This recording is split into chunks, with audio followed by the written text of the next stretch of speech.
Hi friends, ಎಲ್ಲರಿಗೂ ನಮಸ್ತೆ. ಮುದ್ದು ಸೊಸೆ ಮುಂದಿನ ಸಂಚಿಕೆಯಲ್ಲಿ ಏನಾಗುತ್ತೆ ನೋಡೋಣ ಬನ್ನಿ. ನೋಡೋದಕ್ಕೂ ಮುಂಚೆ ಯಾರು ವಿನೋದ ವೈಎಂ ವ್ಲಾಗ್ಗೆ ಸಬ್ಸ್ಕ್ರೈಬ್ ಆಗಿಲ್ವೋ ಪ್ಲೀಸ್ ಸಬ್ಸ್ಕ್ರೈಬ್ ಆಗಿ, ಲೈಕ್ ಮಾಡಿ, ಶೇರ್ ಮಾಡಿ, ಕಮೆಂಟ್ ಮಾಡಿ, ಬೆಲ್ಲೈಕಾನ್ ಆಲ್ ಅಂತ ಒತ್ತಿ ಫ್ರೆಂಡ್ಸ್. ಇತ್ತ ಸುಭಾಷ ಹುಡ್ಕೊಂಡು ಬರ್ತಾ ಇರ್ತಾನೆ ಶಿವರಾಮೇಗೌಡರು ವಾರ್ಡನ್ನ. ಹೀಗೆ ಸಿಸ್ಟರ್ ಹೋಗ್ತಾ ಇರ್ತಾರೆ. ಸಿಸ್ಟರ್, ಶಿವರಾಮೇಗೌಡ್ರನ್ನ ಅಡ್ಮಿಟ್ ಮಾಡಿದ್ದಾರಲ್ಲ, ವಾರ್ಡ್ ಎಲ್ಲಿದೆ ಅಂತ ಕೇಳ್ತಾನೆ ಸುಭಾಷ. ನರ್ಸು ತೋರಿಸ್ತಿರ್ತಾರೆ ಇಂಥ ಜಾಗ ಅಂತ. ಶಿವರಾಮೇಗೌಡ, ನೀನು ಹೇಳ್ಕೊಳಕ್ಕೆ ದೊಡ್ಡ ಮನುಷ್ಯ, ದೊಡ್ಡ ಮಂತ್ರಿ, ಆದರೂ ಸಾಯ್ತಾ ಬಿದ್ದಿದ್ರು ನೋಡ್ಕೊಳಕ್ಕಿಲ್ದೆ ಎಲ್ಲರೂ ನೆಮ್ಮದಿಯಾಗಿ ಮನೇಲಿ ನಿದ್ದೆ ಮಾಡ್ತಾವ್ರೆ. ತಲೆ ಕೆಡ್ಸ್ಕೋಬೇಡ ಶಿವರಾಮೇಗೌಡ, ನಾನು ಇವತ್ತು ಬಂದಿದ್ದೀನಿ, ನಿನ್ನನ್ನು ನೆಮ್ಮದಿಯಾಗಿ ಮಲಗಿಸ್ತೀನಿ, ನೋಡ್ತಾ ಇರು ಅಂತ ಹೇಳ್ಕೊತಿರ್ತಾನೆ ಸುಭಾಷ. ಪೊಲೀಸ್ ಆಫೀಸರ್ ಬರ್ತಾರೆ. ಬಂದೋಬಸ್ತ್ ಎಲ್ಲ ಹೇಗಿದೆ ಅಂತಾರೆ. ಸಂಪೂರ್ಣವಾಗಿ 2 ಲೇಯರ್ಸ್ ಆಗಿ ಕವರ್ ಮಾಡಿದ್ದೀರಿ ಅಂತ ಇನ್ಸ್ಪೆಕ್ಟ್ರು ಹೇಳ್ತಾರೆ.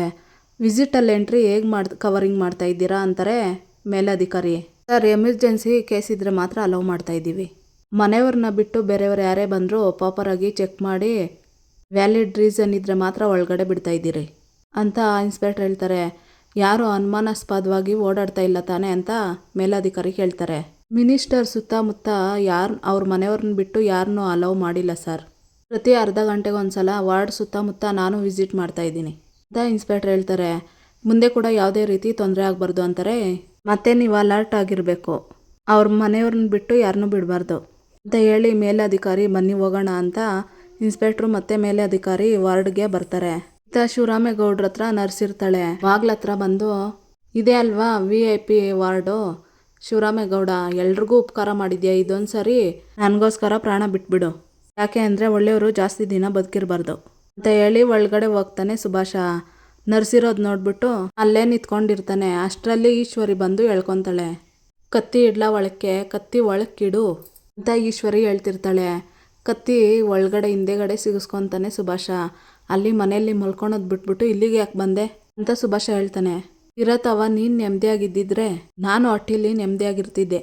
ಈಗ ನೀನು ನನಗೆ ಕೊಡ್ತಾ ಇರೋ ಟೆನ್ಷನ್ನ ಒಳಗೆ ಮಾಡ್ಕೊಂಡು ಹೆಂಗ್ಲಾ ನೆಮ್ಮದಿಯಾಗಿರಲಿ ಅಂತಾಳೆ ಈಶ್ವರಿ. ಅದಕ್ಕೆ ಆ ಟೆನ್ಷನ್ ಕೊಡ್ತಿದ್ದೊಂದು ತಲೆನೇ ತೆಗಿಬೇಕು ಅಂತ ಬಂದಿರೋದು. ನಮ್ಮ ಮಾದಿಗೆ ಮುಳ್ಳಾಗೋ ಇರೋನ್ನ ಸಾಯಿಸಿದ್ರೇನೆಯ ನಾವು ನೆಮ್ಮದಿಯಾಗಿರೋದಕ್ಕೆ ಸಾಧ್ಯ ಅಂತ ಸುಭಾಷ ಹೇಳ್ತಾನೆ. ಸುಭಾಷ, ಹಂಗೆ ಅನ್ಕೊಂಡಿದ್ರೆ ಅದು ನಿನ್ನ ಭ್ರಮೆ. ಅವನ್ನ ಸಾಯಿಸಿ ನೀನು ನೆಮ್ಮದಿಯಾಗಿರೋಕ್ಕಾಗ್ತದೇನ್ಲ ಅಂತ ಈಶ್ವರಿ ಹೇಳ್ತಾಳೆ. ಬದುಕಿದ್ರೆ ನಮ್ಮನ್ನೆಲ್ಲ ಬದುಕಾಕ್ಬಿಟ್ಟಾನೆ ಅಂತ ಸುಭಾಷ ಹೇಳ್ತಾನೆ. ಲೇ ಸುಭಾಷ, ನಿನ್ನ ತಲೆಯಲ್ಲಿ ಮೊದಲೈತಾ ಇಲ್ಲ ಎಮ್ಮೆ ಸಗಣಿ ಆಯ್ತಾ? ಸುಭಾಷ, ನಿಮ್ಮ ದೊಡ್ಡಪ್ಪ ದೊಡ್ಡವರು, ಅದು ಅಲ್ಲದೆ ರಾಜ್ಯದ ಮಂತ್ರಿ. ನಿಮ್ಮ ದೊಡ್ಡಪ್ಪನಿಗೋಸ್ಕರ ಪೊಲೀಸವರು ಕಣ್ಣಿಗೆ ಎಣ್ಣೆ ಬಿಟ್ಕೊಂಡು ಕಾಯ್ತಾವ್ರೆ. ಅಪ್ಪಿ ತಪ್ಪಿ ನೀನೇನಾದರೂ ಅವ್ರನ್ನ ಸಾಯ್ಸಕ್ಕೆ ಹೋಗಿರೋದು ಗೊತ್ತಾದರೆ ನಿನ್ನನ್ನು ಸುಮ್ಕೆ ಬಿಡ್ತಾರೇನ್ಲ ಅಂತಾಳೆ ಈಶ್ವರಿ. ಅಮ್ಮ, ನೀನೇನು ಚಿಂತೆ ಮಾಡಬೇಡ, ಯಾರಿಗೂ ಗೊತ್ತಾಗ್ದಿದ್ದಂಗೆ ಆ ಶಿವರಾಮೇಗೌಡನ್ನ ಮುಗಿಸಾಕ್ತೀನಿ ಅಂತ ಸುಭಾಷ ಹೇಳ್ತಾನೆ. ಬೇಡ ಸುಭಾಷ, ಬೇಡ ಕಣೋ, ಇದು ಒಂದು ಕಿತ ನನ್ನ ಮಾತು ಕೇಳು, ಬೇಕಾದರೆ ನಿನ್ನ ಕೈ ಮುಗಿತೀನಿ ಕಣೋ, ನಿನ್ನ ಕಾಲಿಗೂ ಬೀಳ್ತೀನೋ. ಬೇಡ ಮಗನೇ, ನಿನ್ನ ಬಾಳ್ ನೀನು ಹಾಳು ಮಾಡ್ಕೋಬೇಡ, ನನಗಿರೋನು ನೀನೊಬ್ಬನೇ ಕಣೋ. ಸುಭಾಷ, ನಿನ್ಗೇನಾದರೂ ಹೆಚ್ಚು ಕಮ್ಮಿ ಆಗಿಬಿಟ್ರೆ ನಾನು ಸತ್ತೇ ಹೋಗ್ತೀನಿ ಕಣೋ. ಬೇಡ ಕಣೋ, ಇದು ಒಂದೇ ಒಂದು ಕಿತ ನನ್ನ ಮಾತು ಕೇಳ್ಬಿಡಪ್ಪ, ನಿನ್ನ ಜಾಣ ಅಲ್ವಾ ಅಂತ ಈಶ್ವರಿ ಬೇಡ್ಕೊತಿರ್ತಾಳೆ. ಆದರೆ ಅವನು ನನ್ನನ್ನು ನಿನ್ನಿಂದ ದೂರ ಮಾಡಲಿಲ್ವೇ, ಅದಕ್ಕೇನು ಮಾಡೋದು ಅಂತಾನೆ ಸುಭಾಷ. ಸುಭಾಷ, ನೀನು ಅದ್ರ ಬಗ್ಗೆ ಚಿಂತೆನೇ ಮಾಡಬೇಡ ಕಣ್ಲ, ಹೊಸಿ ದಿನ ನನಗೆ ಕಾಲಾವಕಾಶ ಕೊಡು, ಎಲ್ಲನೂ ನಾನು ಸರಿ ಮಾಡ್ತೀನಿ ಕಣ್ಲ, ನಾನು ಇದ್ದೀನಿ ತಾನೆ. ಕೋಪ ದ್ವೇಷ ಎಲ್ಲ ಇರಬೇಕು ಕಣ್ಲ ದಿಟ, ಆದರೆ ಯಾರನ್ನೋ ಸಾಯಿಸಿ ಅದರಲ್ಲಿ ನಾವು ತೊಂದರೆಗೆ ಸಿಗಾಕೊಳೋ ಥರ ಹೋಗ್ಬಾರ್ದು. ಬೇಡ ಮಗನೇ, ನನ್ನ ಮುದ್ದು ಮಗ ಅಲ್ವಾ ನೀನು, ನಾನು ಹೇಳೋದನ್ನ ಕೇಳ್ತೀಯ ತಾನೆ? ಅಮ್ಮ ಹೇಳ್ತಾ ಇರೋದು ನಿನ್ನ ಒಳ್ಳೇದಕ್ಕೆ ಕಣ್ಲ, ಎಲ್ಲ ಸರಿ ಮಾಡೋಕ್ಕೆ ಬಿಟ್ಬಿಡು, ನಾನು ಸರಿ ಮಾಡ್ತೀನಿ, ಅರ್ಥ ಮಾಡ್ಕೊಳಪ್ಪ ಸುಭಾಷ ಅಂತ ಹೇಳ್ತಿರ್ತಾಳೆ ಈಶ್ವರಿ. ಅಲ್ಲಿಗೆ ಪೊಲೀಸರು ಬರ್ತಾರೆ. ಪೊಲೀಸವರು ಈಶ್ವರಿನನ್ನು ಸುಭಾಷನ್ ನೋಡಿ, ಯಾರು ನೀವು ಅಂತ ಕೇಳ್ತಾರೆ. ಸರ್, ನಾನು ಶಿವರಾಮೇಗೌಡರು ತಮ್ಮನ ಹೆಂಡ್ತಿ, ಇವನು ನನ್ನ ಮಗ. ಅವತ್ತು ನೀವು ನಮ್ಮ ಮಟ್ಟಿಗೆ ಬಂದಿದ್ರಲ್ಲ ಅಂತ ಹೇಳ್ತಾಳೆ ಈಶ್ವರಿ. ಮರ್ತೋಗ್ಬಿಟ್ಟೆ ಮೇಡಮ್, ಏನಾದರೂ ಪ್ರಾಬ್ಲಮ್ ಇದ್ದರೆ ಹೇಳಿ. ವಾರ್ಡ್ ಹತ್ರ ಸೆಕ್ಯೂರಿಟಿ ನೇಮಕ ಮಾಡಬೇಕಾ ಅಂತ ಪೊಲೀಸ್ ಅಧಿಕಾರಿ ಕೇಳ್ತಾರೆ. ಮಾಡಿದ್ರೆ ಒಳ್ಳೆಯದು ಅಂತಾಳೆ ಈಶ್ವರಿ. ಬೇಡ ಸರ್, ನಾವಿರ್ತೀವಲ್ಲ ನೋಡ್ಕೊಳೋದಕ್ಕೆ, ಅವರಿದ್ದರೆ ಒಂಥರ ಡಿಸ್ಟರ್ಬೆನ್ಸು, ಸುಮ್ಮನೆ ಯಾಕೆ ಅಂತ ನಾವೇ ನೋಡ್ಕೊತೀವಿ ಅಲ್ವೇನಮ್ಮ ಅಂತಾನೆ ಸುಭಾಷ. ಪ್ರತಿಯೊಬ್ಬರನ್ನೂ ಚೆಕ್ ಮಾಡಿ ಒಳಗಡೆ ಬಿಡ್ತಾ ಇದ್ದಾರೆ. ಇನ್ ಕೇಸ್ ಏನಾದರೂ ಸಮಸ್ಯೆ ಆದರೆ ಇಮಿಡಿಯೇಟಾಗಿ ಫೋನ್ ಮಾಡಿ ಅಂತ ಪೊಲೀಸ್ ಅಧಿಕಾರಿ ಹೇಳ್ತಾರೆ. ಖಂಡಿತ ಸರ್, ನೀವೇನು ತಲೆನೇ ಕೆಡ್ಸ್ಕೋಬೇಡಿ, ನಾನೇ ಮುಂದೆ ನಿಂತು ಎಲ್ಲ ಮುಗಿಸ್ತೀನಿ ಬಿಡಿ ಅಂತಾನೆ ಸುಭಾಷ. ಅಂತಾರೆ ಪೊಲೀಸ್ ಅಧಿಕಾರಿ, ಅಂದರೆ ನೋಡ್ಕೊತೀನಿ ಅಂತ ಅರ್ಥ ಅಂತ ಸುಭಾಷ ಹೇಳ್ತಾನೆ. ಸರಿ ಅಂತ ಹೇಳಿ ಪೊಲೀಸ್ ಅಲ್ಲಿಂದ ಹೊರಡ್ತಾರೆ. ನೋಡ್ದಾ ನಿಮ್ಮ ದೊಡ್ಡಪ್ಪನಿಗೆ ಹೆಂಗದೆ ಸರ್ಪಗಾವಲು ಅಂತ? ಅದಕ್ಕೆ ಕಣಪ್ಪ, ನನ್ನ ಮಾತು ಕೇಳಪ್ಪ, ಇವೆಲ್ಲ ಬೇಡ, ಮನೆಗೆ ಹೊಂಟೋಗೋಣ ಬಾ ಅಂತ ಈಶ್ವರಿ ಹೇಳ್ತಾಳೆ.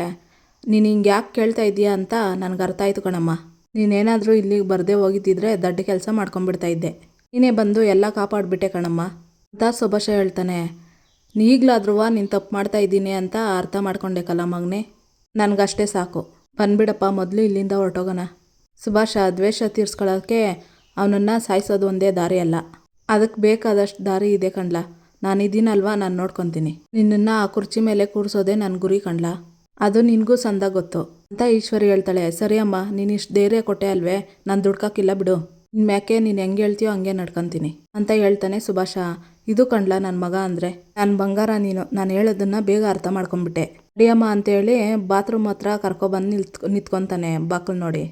ನಾನು ಇಲ್ಲಿಂದ ಹೋಗ್ಬಿಟ್ರೆ ಅವನು ಬದುಕ್ಬಿಡ್ತಾನೆ ಅಲ್ವೇ, ಅವನ್ನ ಮುಗಿಸ್ಬಿಟ್ಟು ಬರ್ತೀನಿ, ನೀನು ಅಲ್ಲಿ ಗಂಟ ಒಳಗಿರಮ್ಮ ಅಂತ ಬಾತ್ರೂಮ್ಗೆ ನೂಕ್ಬಿಡ್ತಾನೆ ಈಶ್ವರಿನೇ ಸುಭಾಷ. ಸುಭಾಷ ಅಂತಿರ್ತಾಳೆ ಈಶ್ವರಿ.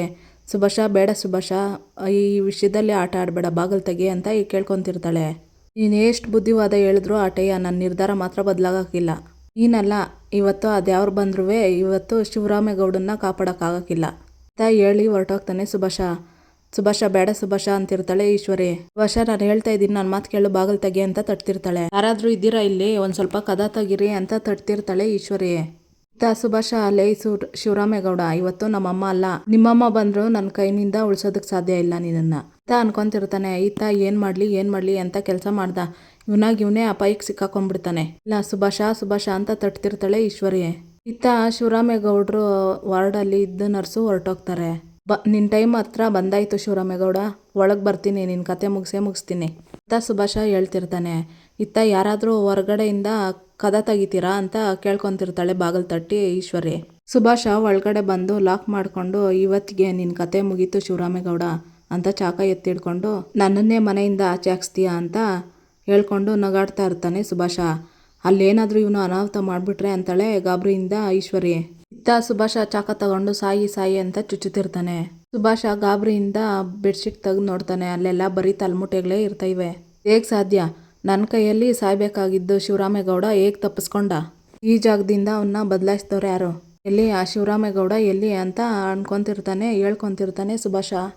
ವಿದ್ಯಾ ಡ್ರೆಸ್ ಹಾಕ್ಕೊಂಡು ನರ್ಸ್ ಡ್ರೆಸ್ಸು ಶಿವರಾಮೇಗೌಡ್ರನ್ನ ತಳ್ಕೊಂಡು ಬರ್ತಿರ್ತಾಳೆ ಒಂದು ಇದರಲ್ಲಿ ಬೆಡ್ಡಲ್ಲಿ. ವಿದ್ಯಾ ಹಿಂದೆ ಆಗಿದ್ದನ್ನು ನೆನೆಸ್ಕೊತಿರ್ತಾಳೆ. ನಿಮ್ಮ ದೊಡ್ಡಪ್ಪ ದೊಡ್ಡವರು, ಅದು ಅಲ್ಲದೆ ರಾಜ್ಯದ ಮಂತ್ರಿ, ಅವ್ರನ್ನ ಕೊಂದುಬಿಟ್ರೆ ನಿನ್ನ ಸುಮ್ಮನೆ ಬಿಡ್ತಾರೇನೋ ಅಂತ ಈಶ್ವರಿ ಹೇಳಿದ್ದು. ಮತ್ತೆ ನೀನೇನು ಚಿಂತೆ ಮಾಡಬೇಡಮ್ಮ, ಯಾರಿಗೂ ಗೊತ್ತಾಗದೆ ಅವನ್ನ ಮುಗಿಸಾಕ್ಬಿಡ್ತೀನಿ ಅಂತ ಸುಭಾಷನ್ನು ಈಶ್ವರಿ ಮಾತಾಡ್ತಿದ್ದನ್ನು ಕೇಳಿಸ್ಕೊಂಡಿರ್ತಾಳೆ ವಿದ್ಯಾ. ಇದೇ ಕಾರಣಕ್ಕೆ ಅನಿಸುತ್ತೆ ನನ್ನ ಮನಸ್ಸು ಚಡ್ಪಡಿಸ್ತಾ ಇದ್ದಿದ್ದು ಅಂತ ವಿದ್ಯಾ ಅಂದ್ಕೊಂಡು ಓಡಿ ಬರ್ತಾಳೆ ವಾರ್ಡ್ಗೆ, ಶಿವರಾಮೇಗೌಡ್ರು ಇದ್ದು ವಾರ್ಡ್ಗೆ ಹೋಗೋದಕ್ಕಂತ ಹೋಗ್ತಾಳೆ. ಸೀರೆ ಉಟ್ಕೊಂಡಿರ್ತಾಳಲ್ಲ, ಇದನ್ನ ನೋಡಿ ನನ್ನನ್ನು ಬಿಡಲ್ಲ ಒಳಗಡೆ, ಅದಕ್ಕೆ ಅಂದ್ಬಿಟ್ಟು ಹೋಗಿ ನರ್ಸದು ಡ್ರೆಸ್ ಹಾಕೋ ಬರ್ತಾಳೆ. ವಿದ್ಯಾ ಸಿಸ್ಟರ್ಗೆ ಬಂದು ಏನೋ ಹೇಳಿ ಕಳಿಸ್ಬಿಟ್ಟು ಶಿವರಾಮೇಗೌಡ್ರನ್ನ ಕರ್ಕೊಂಡೋಗ್ತಾಳೆ. ಅಲ್ಲಿ ಶಿವರಾಮೇಗೌಡರು ಇದ್ದಿದ್ದ ಜಾಗದಲ್ಲಿ ಇನ್ನೊಂದು ಟ್ರ್ಯಾಲಿ ನಿಲ್ಲಿಸ್ಬಿಟ್ಟು ಬೆಡ್ದು ಅದ್ರ ಮೇಲೆ ತಲೆದಿಂಬುಗಳೆಲ್ಲ ಇಕ್ಬಿಟ್ಟು ಬಟ್ಟೆ ಮುಚ್ಚಿರ್ತಾಳೆ, ಬೆಡ್ಶೀಟು. ಇದನ್ನು ನೆನೆಸ್ಕೊತಿರ್ತಾಳೆ ವಿದ್ಯಾ. ತಳ್ಕೊಂಡು ಬರ್ತಾ ಇರೋ ಕಡೆನೇ ಬಂದ್ಬಿಡ್ತಾನೆ ಸುಭಾಷ. ಗಾಬರಿ ಆಗಿ ವಿದ್ಯಾ ಒಂದು ರೂಮ್ ಕಡೆ ತಳ್ಕೊಂಡು ಹೋಗೋದಕ್ಕಂತ ಹೋಗ್ತಾಳೆ. ತಳ್ತಾ ಇರ್ತಾಳೆ. ಹತ್ರನೇ ಬಂದ್ಬಿಡ್ತಾನೆ ಸುಭಾಷ. ವಿದ್ಯಾ ಸುಭಾಷನ್ಗೆ ಗೊತ್ತಾಗಬಾರ್ದು ಅಂತೇಳಿ ಶಿವರಾಮೇಗೌಡರು ಮುಖದ ಮೇಲೆ ಬಟ್ಟೆ ಎಳೆದು ಬಿಡ್ತಾಳೆ, ಬೆಡ್ಶೀಟು. ಸುಭಾಷ ಹತ್ರ ಬಂದು ಗಾಬರಿ ಆಗಿರೋದು ಮತ್ತು ಕಾಲನ್ನ ಕೈನೆಲ್ಲ ಗಮನಿಸ್ತಾ ಇರ್ತಾನೆ. ವಿದ್ಯಾ ತಲೆಗಿರ್ಕೊಂಡು ಮಾಸ್ಕ್ ಬೇರೆ ಹಾಕ್ಕೊಂಡಿರ್ತಾಳೆ, ಗುರ್ತು ಸಿಗೋದಿಲ್ಲ ಸುಭಾಷನ್ಗೆ. ತಲೆಗಿರ್ಕೊಂಡು ಒಳಗಡೆ ತಳ್ಳಿಬಿಟ್ಟು ಡಪ್ ಅಂತ ಬಾಕ್ಲಾಕ್ತಾಳೆ, ಚಿಲ್ಕ ಹಾಕ್ತಾಳೆ ವಿದ್ಯಾ. ಏಯ್ ಶಿವರಾಮೇಗೌಡ, ಇವತ್ತು ನಿನ್ನ ಕತೆ ಮುಗಿಸ್ಲೇಬೇಕು ಅಂತ ಬಂದಿದ್ದೀನಿ. ನೀನು ಎಲ್ಲಿದ್ರೂ ಸರಿ, ಯಾರು ಅಡ್ಡ ಬಂದರೂ ಸರಿ, ನಿನ್ನನ್ನು ಮಾತ್ರ ಸುಮ್ಕೆ ಬಿಡೋಕ್ಕಿಲ್ಲ ಇವತ್ತು ಅಂತ ಅಂದ್ಕೊಂಡು ನೆನ್ಪು ಮಾಡ್ಕೊತಿರ್ತಾನೆ. ವಿದ್ಯಾ ಗಾಬರಿ ಪಡ್ತಾ ಇದ್ದಿದ್ದನ್ನೆಲ್ಲ ಕೈಗೆ ಬಳೆ ಹಾಕ್ಕೊಂಡು ಗಾಬರಿ ಬಿದ್ದು ಬಂದಿದ್ದ ತಕ್ಷಣ ಡೋರು ತಪ್ಪಂತ ಹಾಕ್ಕೊಂಡ್ಲು ಅಂತ ಅನ್ಕೊತಿರ್ತಾನೆ ಸುಭಾಷ ಮನಸ್ಸಿನಲ್ಲಿ. ಹೋದ್ರು ಅನಿಸುತ್ತೆ, ಆ ರೂಮ್ಗೆ ಕರ್ಕೊಂಡೋಗ್ತೀನಿ ಅಂತ ಮತ್ತೆ ಕರ್ಕೊಂಡೋಗೋದಕ್ಕಂತ ಹೋಗ್ತಾಳೆ ವಿದ್ಯಾ. ಅಷ್ಟೊತ್ತಿಗೆ ಸುಭಾಷ ಬಾಕಲು ತೆಗೆದ್ಬಿಟ್ಟು, ಬಾಕಲು ತೆಗಿ,